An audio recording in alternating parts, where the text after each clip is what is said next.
Mr. Tom Moore. So, are you ready to get started? I'm ready to get started. Okie dokie. Well, here's our first question. Where were you born? I was born in Bellefontaine, Ohio, a little town near Columbus, Ohio. And where do you live now? I live in Hiawatha, Iowa, which is just north of Cedar Rapids. How long have you lived in the parts around Iowa in Iowa? I've lived at the same place in Iowa since I came here 34 years ago in 1974. And where have you went to school? I attended college in Columbus, Ohio at Franklin University. Got my BS degree in business administration. Have you been involved in any civil rights movement or things that they have done, organizations? I have been involved in the NAACP, not recently, but had been involved somewhat with the NAACP when moving to Iowa. Had also been involved in civil rights marches in Ohio, which was this was around 1963, 1964, when the civil rights marches and the movement was very, very strong. And we would go hand in hand, and we marched to, this is when I lived in Delaware, Ohio. We marched to the city square, and we held some readings and this type of thing. And those years, that was prior to the Civil Rights Act, and employment was really tough. There was a lot of there was a lot of segregation. There was a lot of hard feelings, and when I was coming along, we could never swim in the swimming pool that was public swimming pool. It was public to everyone else. We had our swimming hole out in the country, which is very dangerous with tree roots and quality of water because cows were grazing nearby. You had a lot of toxins in the water and this type of thing. But those were some things that we experienced coming up, and I remember those very, very vividly. Well, you've already kind of touched on it with some of your stories, but how did the civil rights movement actually hit you? Like, how did that affect you in your life? Well, civil rights, I spent a number of years very frightened by the movement when Dr. King was marching. People were being lynched and hosed, and dogs were being sick on people, and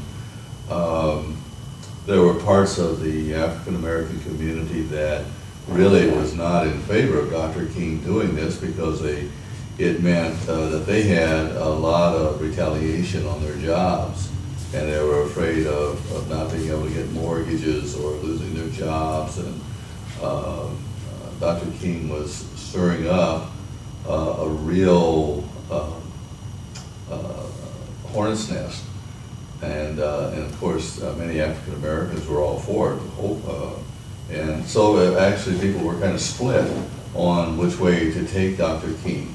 It wasn't until years later that I came to appreciate exactly what he was doing. It affected me, especially when I got out of college.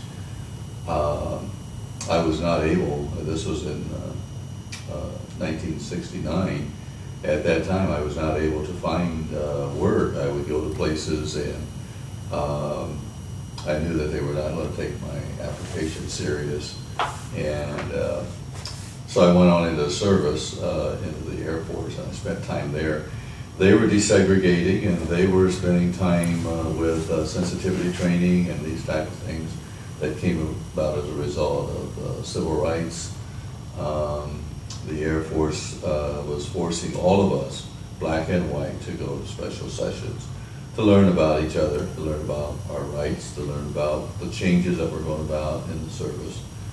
And affirmative action came about while I was in the service. And when I came out in 1972, I had 6 job offers that were very valid jobs, that were very well-paying jobs.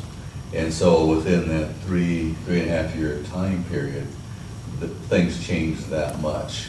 And I'm talking about the same companies that I went to prior to going into service. How long were you in the service? I was in the service for 3.5 years. Well, long time. Can you explain to me like how it was to be African American in that time, like in that time on that diaphragm? My experiences were mainly in Ohio at that time, and there were still separate facilities for African Americans on the railroad. We lived in a railroad town most of the time, and most people don't think in terms of black only when it comes to Ohio and Midwestern states, but those things existed here too, and they did in Iowa as well.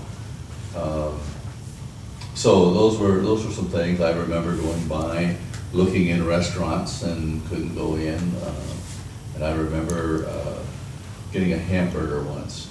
It was the best tasting hamburger I think I ever had. I still remember that hamburger. And it was a little restaurant beside the railroad tracks that served railroaders. And I had to go to the back door to get the hamburger, but it was really quite an experience because it was really a dive. But for us, it was something unusual. And of course, even the worst of places, we were not allowed to get in. I remember my dad involved in the sit-ins at a place called Isley's, which was an ice cream parlor, and black people had to go to the back and wait to be waited on. And if anyone else came in while you were waiting, they got added to the list before you, and you waited until everyone was served, and then you got some very mean treatment. But those were some things that I recall coming along. Can you describe how it was to be a kid at an African American church and actually like some of your experience at being in church? I grew up in the church, and I have very fond memories. In the Sunday school in the church is where I learned to speak publicly. We had little pieces to say for Easter and Christmas. I remember being secretary of the Young People's Sunday School and going to conventions that we were delegates, even as children, and we would go to tent meetings that they used to hold, open-air tent meetings, were lots of fun. Church was a social outlet for African Americans. In the African American community, you had a couple of choices. You could either go to a bar or dive, or you could go to church, and those and lodges were the social gatherings. So church really was the focus of our social life, and provided a lot of fun, but also provided a lot of guidance in our lives. So I know because I used to go to the same church as you. So why did you decide that you were gonna go to church and get active? I didn't have a choice to decide whether I was gonna